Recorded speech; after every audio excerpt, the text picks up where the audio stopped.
అదేమంటే గతంలో వాళ్ళ మంత్రులుగా పనిచేసిన వాళ్ళు ఎన్టీఆర్ దేవుడు అని మాట్లాడాడు ఒక మాజీ మంత్రి అయితే. మరి ఎన్టీఆర్ హెల్త్ యూనివర్సిటీ పేరు మార్చేటప్పుడు కూడా ఎవడో అభ్యంతరం పెట్టల. మరి ఆ మహానుభావుడిని అవమానపరిచిన ఘనత కూడా వైసీపీ జగన్మోహన్ రెడ్డిదే. మరి వాళ్ళు ఎన్టీఆర్ విగ్రహం పెడతామంటే అది యాక్చువల్గా చెప్పాలంటే అది రాంగ్ మెసేజ్. 1700 కోట్లు దానికి సంబంధించిన విషయం కాదు.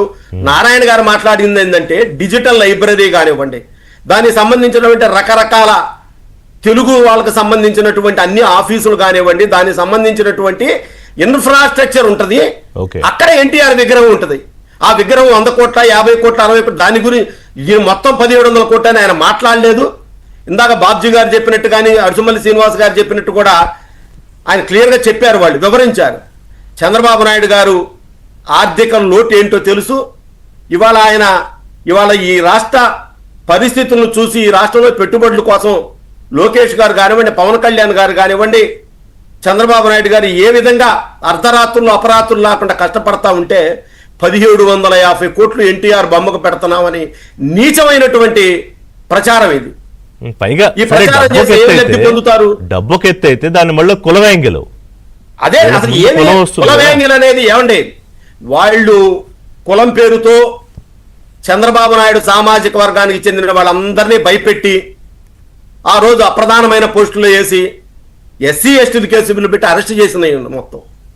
జాస్తి కృష్ణ కిషోర్ ఇక్కడి నుంచి వెళ్ళిపోయేటట్టు చేశాడు. ఇవాళ ఆయన చీఫ్ కమిషనర్ అయి రిటైర్డ్ అయ్యారు కేంద్రంలో. అట్లానే మన ఎన్నికల కమిషనర్ రమేష్ గారిని, నిమ్మగడ్డ రమేష్ గారిని అంతే ఇబ్బంది పెట్టారు. ఏపీపీఎస్సీ చైర్మన్ని తాళాలు వేసి ఆఫీసుకు రాకుండా ఎస్సీ ఎస్టీ కేసు పెట్టి అరెస్ట్ చేస్తానన్న సీతారామాంజనేయులు వాళ్ళు ఎక్కడ తిరుగుతున్నాడో మనకు తెలుసు. అలానే రంగా యూనివర్సిటీ ఆచార్య ఎన్జీ రంగా వ్యవసాయ విశ్వవిద్యాలయం దామోదర్ నాయుడు గారిని జైలుకు పంపించిన విషయం మీ అందరికీ తెలుసు. వీళ్ళంతా కూడా చంద్రబాబు నాయుడు సామాజిక వర్గంలో పుట్టడం వాళ్ళు చేసుకున్న పాపం. జగన్మోహన్ రెడ్డి అనేవాడు ఈ ఆంధ్రప్రదేశ్కి ముఖ్యమంత్రిగా కావటం ప్రజల దురదృష్టం. అసలు కులాల ప్రాతిపదికన ఆలోచనలు చేసేవాడు నాయకుడు ఎలా అవుతాడు? ప్రజల్ని పాలించడానికి అర్హుడు ఎలా అవుతాడు? ఏ నాయకుడు? ఎన్టీఆర్ కులం చూసుకునే కిలో రూపాయి బియ్యం ప్రవేశపెట్టాడు. చంద్రబాబు నాయుడు వాళ్ళు అభిమానించే ఛానల్స్ లోనే, వాళ్ళు అభిమానించే ఛానల్లోనే కులం గురించి మాట్లాడేవాడు కుక్కతో సమానం అని చెప్పి 5 నిమిషాలకు ట్యాగ్ వేసేవాళ్ళు. ఇంకా ఓపెన్ గా చెప్తున్నట్టే టీవీ 9లో వేసేవాడు. మరి ఎవడో కుక్క, ఎవడో నక్క, ఎవడో కులం గురించి పదే అసలు దారుణం ఏంటంటే జగన్మోహన్ రెడ్డి ఈ భారతదేశంలో కరోనా విజృంభిస్తున్నప్పుడు భారత్ బయోటెక్ అనే సంస్థ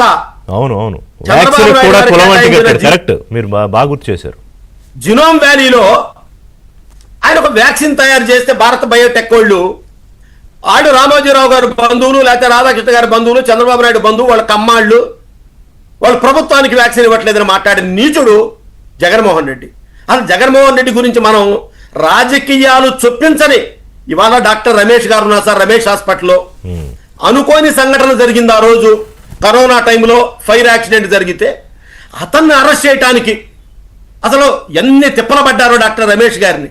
ఎందుకయ్యా అంటే అది చంద్రబాబు నాయుడు గారి సామాజిక వర్గంకి చెందిన ఆసుపత్రి, వాళ్ళ విద్యాలయాలు ఎయ్యి కూడా ఉండటానికి వీల్లేదు.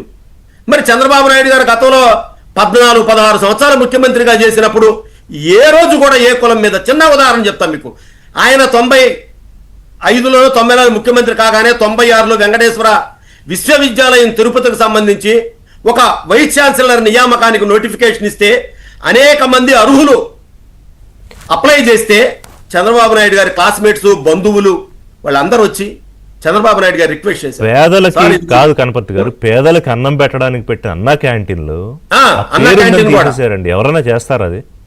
అదే సార్, ఆ యూనివర్సిటీ నోటిఫికేషన్ పడితే వీసీ కోసం అంతమంది రికమెండ్ చేస్తే కూడా ఆయన కాదని చెప్పేసి మాకు వేజెంట్లకు దగ్గరలో ఉండే ఒక దళిత మేధావి ఆయనకి వైస్ ఛాన్సలర్ గా చేసిన ఘనత చంద్రబాబు నాయుడు గారిది. చంద్రబాబు నాయుడు గారికి కులం అంట కట్టాలని చూస్తే మాత్రం అది జరిగే పనే కాదు, అది ఎవరు నమ్మే ప్రసక్తే లేదు. అది నమ్మరు. మీరు పొరపాటును కూడా చంద్రబాబు నాయుడు గారి కులం అంట కట్టాలని చూస్తే అది జరిగే పని కాదు. అది రైట్. అట్లానే బ్రేక్ తీసుకుందాం. అన్నా క్యాంటీన్లు కానివ్వండి, ఏదన్నా కానివ్వండి, వాళ్ళ ఎన్ని కులము ఆ కులం చేసుకున్న పాపం ఏందో మరి మాకు అర్థం కాదు. ఆయన చంద్రబాబు నాయుడు గారు అహోరాత్రులు శ్రమిస్తా కూడా ఇవాళ ఆ కులంలో నిజంగా చంద్రబాబు నాయుడు గారు ఆ కులంలో పుట్టాడు కాబట్టే ఇన్ని నిందలు మోస్తున్నాడు. ఒకసారి ఆమె చెప్పింది మాకు, గౌతు లచ్చన్న గారి మనవరాలు శిరీష గారు, చంద్రబాబు నాయుడు గారు ఈ కులంలో పుట్టడం ఆయన చేసుకున్న దురదృష్టం, ఆంధ్రప్రదేశ్ ప్రజలకు ఆయన దొరకటం ప్రజల అదృష్టం అని చెప్పి. నిజంగా ఆయన దురదృష్టమే. ఈ దేశానికి ప్రధానుల్ని రాష్ట్రపతుల్ని అందించినటువంటి ఆయన జగన్మోహన్ రెడ్డితో రాజకీయం చేయాల్సి రావడం.